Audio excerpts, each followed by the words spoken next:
Welcome back to In Ohio Country Today. With me is Joe Walders from Walder & Sons Meats right here in lovely Wapakoneta. And Joe, you've been at this for a long, long time. You've been involved. Matter of fact, I worked here almost 30 years ago. As you've seen things evolve and this industry evolve, tell us about your experience and maybe where you see this industry going. I started here in about 1956, and I was just a mini kid at the time. We saw the small stores go to the big stores, to the box stores, and then back.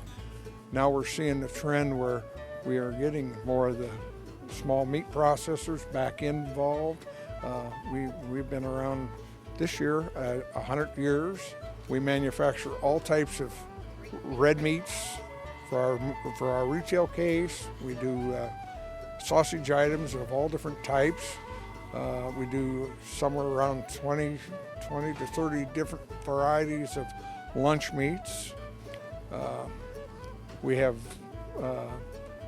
in the state meat processors, we've had awards in bologna and summer sausages and different products in that areas. Well, Joe, we're talking about, you made mention about the different amount of red meat and things like that. Somebody comes in the store here, the retail side, the meat that you have in the case here is raised locally.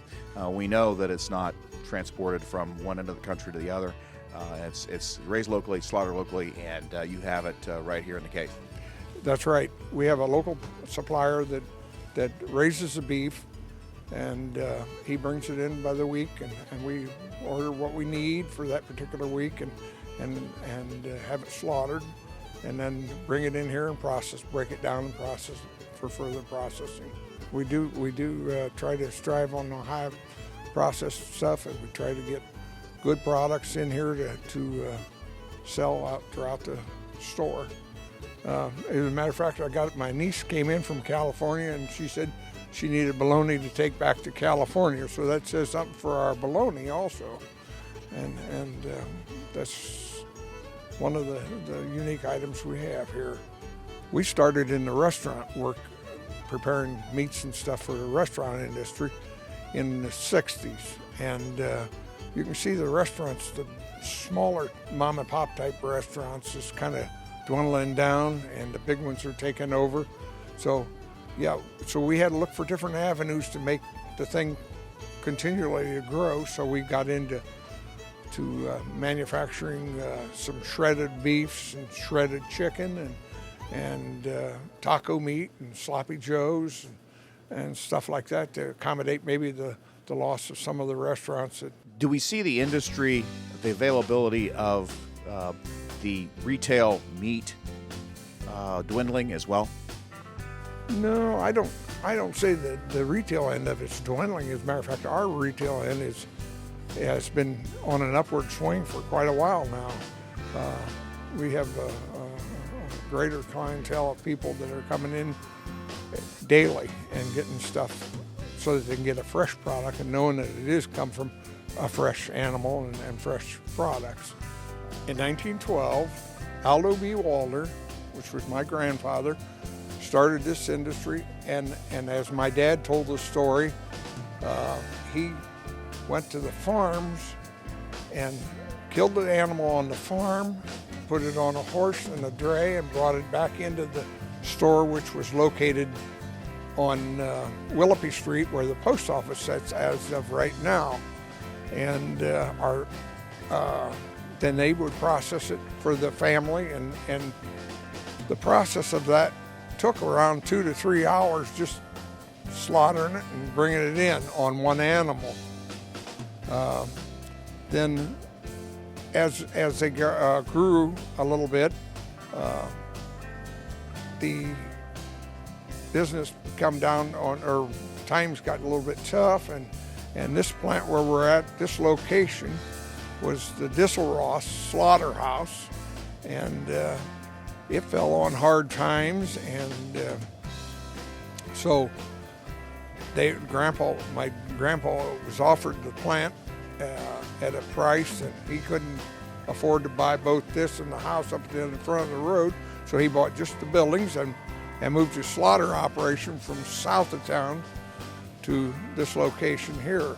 in the late 20s, early 30s, Grandpa become ill, and he decided he wanted to continue the business on, so he took his three sons and a daughter, Uncle Bill and Charlie, my dad, and Uncle Pete and Aunt Kate, and they run the business, which Uncle Bill done the buying of the cattle, the livestock, and Uncle Pete and Uncle Bill and with hired help done the slaughtering, and my dad done the road sales.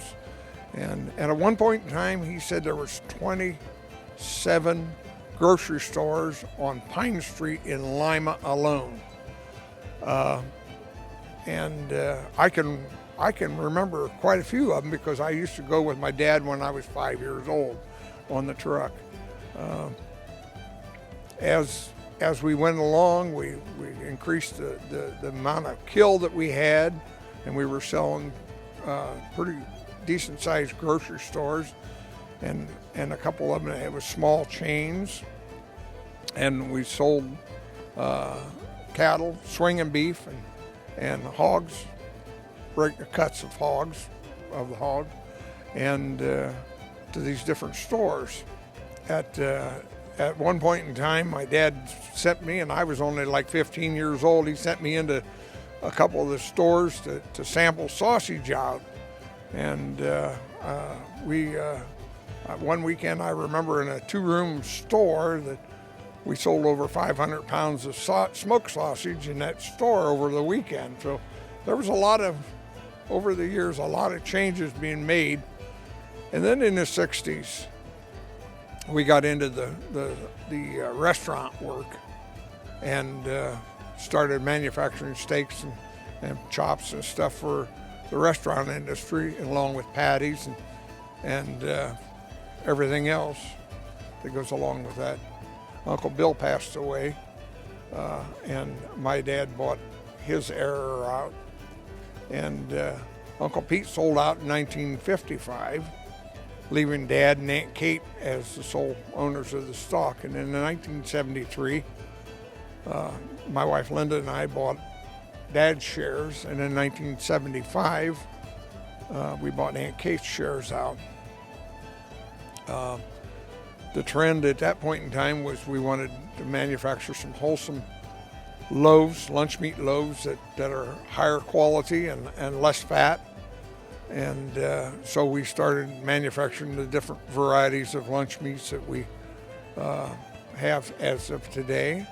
And we've done all different types of sausages, such as Brunswiger and pan pudding, the old-fashioned pan pudding, and head cheese, and different ethnic types, Polish, Italian sausage, and Canadian bacon, hams. We had added a lot of different items into the manufacturing end of it, and coming out with higher quality products than you can buy in the big box stores. And today, our three children, Chuck and Tina and Nicholas, Nick being the plant manager, Tina more or less in sales and production or promotion, and Chuck is in sales on the road. They are taking some of the advice that hopefully their father passed to them, and give the knowledge that my father and grandfather passed down to us. Give them the chance to have the same opportunity I did to stay in the business and continue on as a family operation. Joining me now is Tina Buchanan with Walter & Sons Meats here in Wapakoneta. And Tina, your dad talked to us about the history of the business, and you and your brothers are here essentially running the business now. And there's been a lot of changes over the last few years. And what are some of the current things that you see in this business? Well, we started from a slaughter plant, as Dad had mentioned, and we are now, we process, we no longer slaughter. We have someone do the slaughtering for us, and we do break beef still, cut hogs, and that all goes into our fresh case, which you can see behind me. We also make a lot of marinated products, chicken, pork chops. We do some quick items for customers, such as your shredded chicken, sloppy joe, shredded beef, barbecued beef, barbecued pork, things that they can throw together with a meal, come up with a meal pretty quick. We also have a variety of items in our store so that if they want to put their meal together quick, they can add those items to it in order to have those quick meals. We try to listen to our customers, and if they ask for specific things and we've heard that these specific things are needed quite frequently, we try to make sure that we have those for them. Some of them want them cut a certain way. Some of them wanted seasoned a certain way. And so we kind of have the attitude, well, others probably would like to experience that as well. So that's kind of how we grow and change with our retail. Our wholesale, actually our retail has overtaken our wholesale. And but our wholesale, we do have breaded tenderloins that we manufacture. We have fresh ground hamburger every day. It's not been sitting around in a warehouse for a month. We have fresh sausage. We do link sausage. We do many different hot dogs, smoked sausage, bratwurst, different items that we can buy and sell in bulk. You know, you made mention about the consumer liking the fact that they can have something quick. But what other trends do you see in the consumer when they come in your store? What are they looking for? Fresh. They know that we set the cases a couple times a week, that we're every day cutting fresh product to put in those cases. They like the appearance of the meat. They like that it's not already prepackaged. It's laying on the case, or out in the case, they can see it. They can pick what they want, and they can pick the number that they want of items. We do cut special items. If they don't like the thickness of the steak, we'll go back and cut them a 1-inch steak or a 1.5-inch steak. Well, you know, as you know, consumers are also health conscious. So, you know, they want to make sure what they're eating, and they want to know where it comes from, and that's as important, I think, to many consumers as what's in it, probably. Yes, we do have a lot of people ask, do these animals have any hormones in them? Are they organic? They ask if our products are gluten-free, if there's any MSG in the products, and honestly, we've taken the MSG out of the products. The gluten-free, we pretty much don't have any products that have gluten in, with the exception of maybe a few of the products that we marinate, and that would be in the seasoning packet and not in the meat itself. You know, a couple of things that you get. Well, you make a lot of variety of things here, and you know, I worked here many years ago, and you know, helped make some of those things. But there are a couple things that you guys have that I think, in my mind, and you would probably agree, is your bologna and your beef stick. Those have been a couple of things that from the retail, you've won many awards with those. Yes, we have. We belong to a meat processors group called the Ohio Association of Meat Processors, and every year we have a competition amongst all the different plant members, and the bologna and wieners actually are the two products that we've done very, very well within the state. We have many blue ribbons on our bologna and our hot dogs, and honestly, we can't keep them in the shelf. Well, you know, your beef stick, and I go back to that as well because a lot of people talk about this, you know, their summer sausage product, whatever. I think the beef stick here that you have is outstanding as well. Thank you. Thank you. It is a good product. You know, talking about that, you made mention of hot dogs. You also manufacture, you have a wide variety of items that are ready to go in the case that you make from not only a lunch meat standpoint, but you have the marinated chicken breast. You also have a line of canned products that's your own private label. We do. We have canned beef, canned pork, canned chicken, canned turkey.